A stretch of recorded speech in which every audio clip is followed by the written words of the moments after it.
Bismillahirrahmanirrahim. Assalamualaikum warahmatullahi wabarakatuh. Waalaikumsalam warahmatullahi wabarakatuh. Alhamdulillahirrabbilalamin. Wassalatu wassalamu ala asrafil anbiya'i wal mursalin wa ala alihi washabihi ajmain, amma ba'du. Para sedulur beriman yang dirahmati oleh Allah Subhanahu wa taala, apa kabar semuanya? Mudah-mudahan selalu sehat walafiat. Yang ada masalah, mudah-mudahan masalahnya dihilangkan sama Allah. Yang lagi susah, mudah-mudahan kesusahannya dihilangkan sama Allah. Yang lagi sakit, mudah-mudahan disehatkan oleh Allah. Amin. Baik, saya akan coba memunculkan dulu pertanyaan ya Ustaz. Alhamdulillah Ustaz, yang pertama saya sudah ketemu Ustaz itu kan tahun 2019. Ya, awal pertama kali berjumpa di MNC TV, ya saya pikir ini pengajian biasa aja gitu kan. Tapi ternyata setelah beberapa kali pertemuan dan pembahasan masalah doa Ustaz, sempat waktu itu Ustaz membahas masalah kalimat atau ayat Allah yang berbunyi ud'uni astajib lakum. Ya, ud'uni astajib lakum. Berdoalah kepadaku, niscaya aku kabulkan, kata Allah.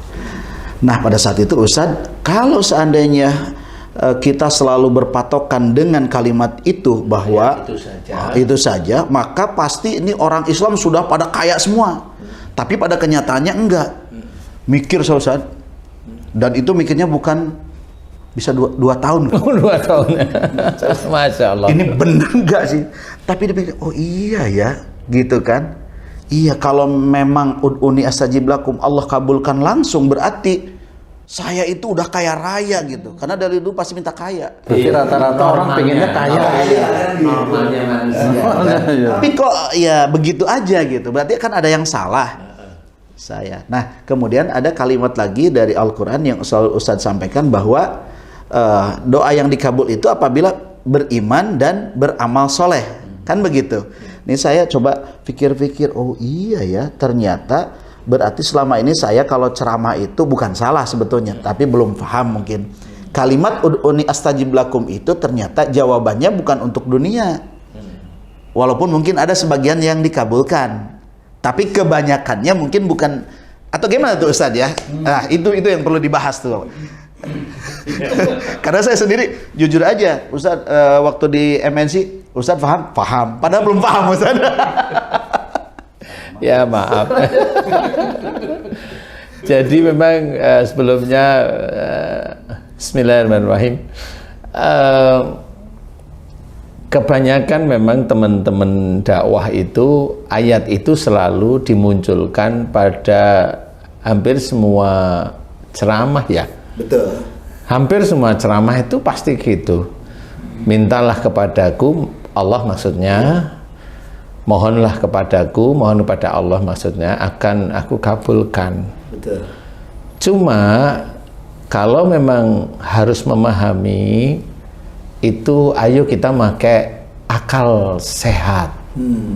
Akal sehat itu sebenarnya kalimat itu nggak salah, tetapi ada yang dihilangkan. Nah, kalimat ini tidak boleh dihilangkan. Kalimat setelah ud'uni astajib lakum itu jangan dihilangkan, karena kalau dihilangkan itu kesannya Allah itu akan mengabulkan semua permintaan. Oh, jadi jangan ud'uni astajib lakum titik, jangan. Padahal koma itu. Padahal masih koma. Nah, inilah yang jarang pernah kalimat setelah ud'uni astajib lakum itu apa? Nah, inilah yang sebenarnya menjawab sama seperti ini.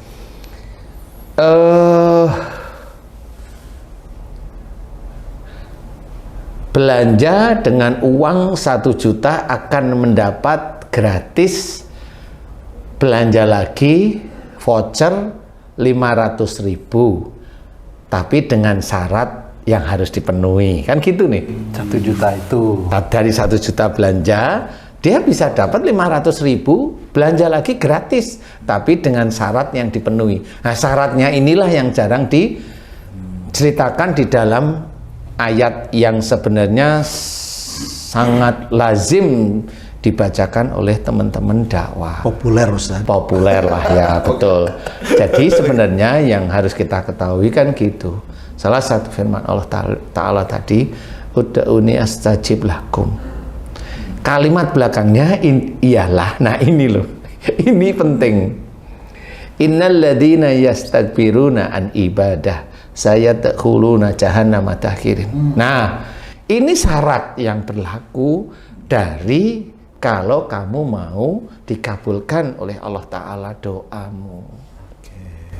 Syarat itu dari kalimat awal, minta mohon kepadaku akan aku kabulkan. Syarat ini wajib diketahui. Nah, kebanyakan nggak ada yang ya tahu, tapi nggak pernah ada yang diucapkan berbarengan, sehingga orang Muslim kebanyakan di dunia ini kalau dia mohon atau berdoa pasti dikabulkan. Bukan begitu, karena syaratnya yang berlaku ini nggak pernah dijelaskan. Nah, syaratnya ini apa? Nih, saya akan mencoba menceritakan. Mohonlah kepadaku akan aku kabulkan. Ud'uni astajib lakum. Innal ladzina yastakbiruna an ibadah sayadkhuluna jahannama dakhirin. Artinya adalah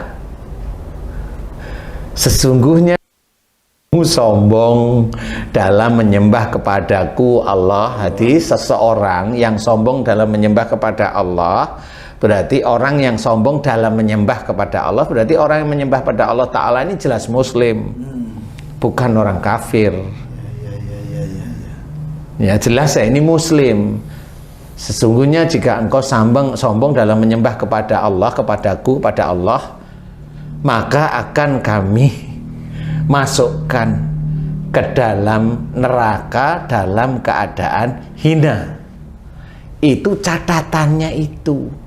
Jadi kalau seorang Muslim, ini belum menyentuh ke doa dulu ya.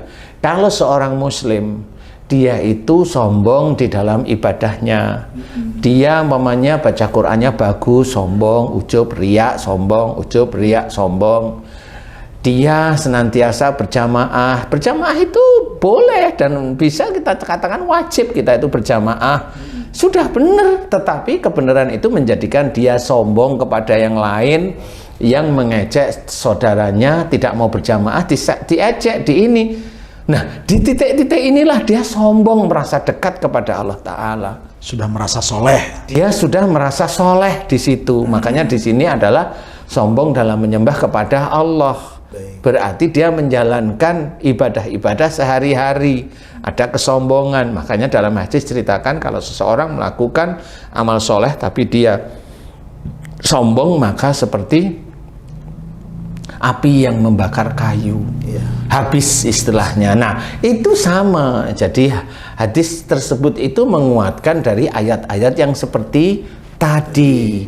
Sehingga diceritakan kalau ada orang Muslim yang di dalam kesehariannya menjalankan ibadah-ibadah tetapi dia ada ujub, riak dan sombong, Allah sudah menulis dalam ayat tersebut akan dimasukkan ke dalam neraka. Masih ada ditambahi lagi dalam keadaan hina. Kalau ini sudah kita ketahui, berarti kalau masih ada orang Muslim yang seperti itu, kalimat ud'uni astajib lakum berarti tidak berpengaruh. Itu maksudnya.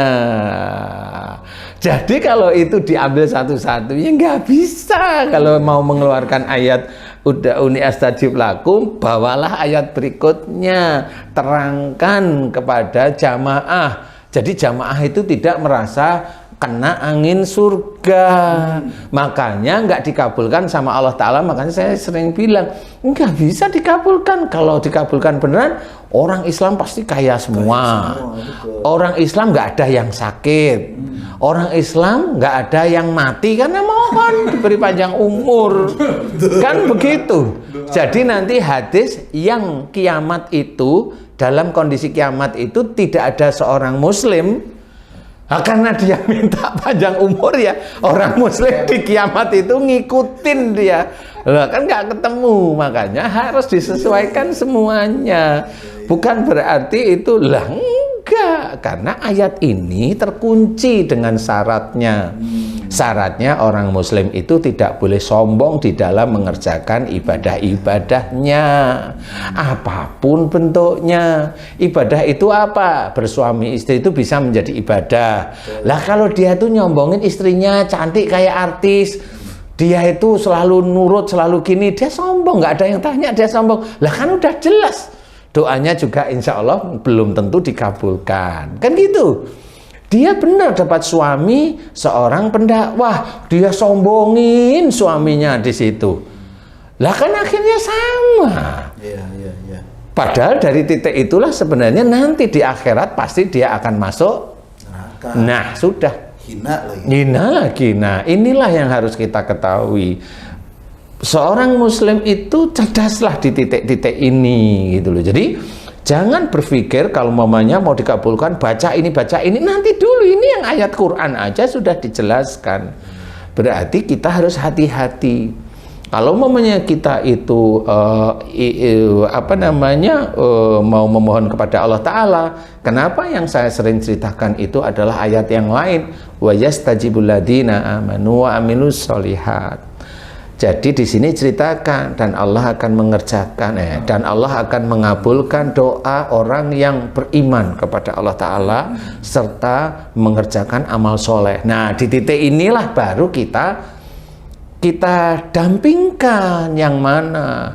Jelas kalau di sini kalimat dari ayat ini bisa berhenti, boleh. Karena ini sudah jelas Allah akan mengabulkan doa orang beriman. Iman kepada Allah Ta'alanya itu kuat sekali.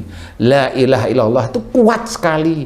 Jangan bertuhan pada uang, jangan bertuhan pada suami, jangan bertuhan pada nasab, jangan bertuhan pada harta. Itu jelas.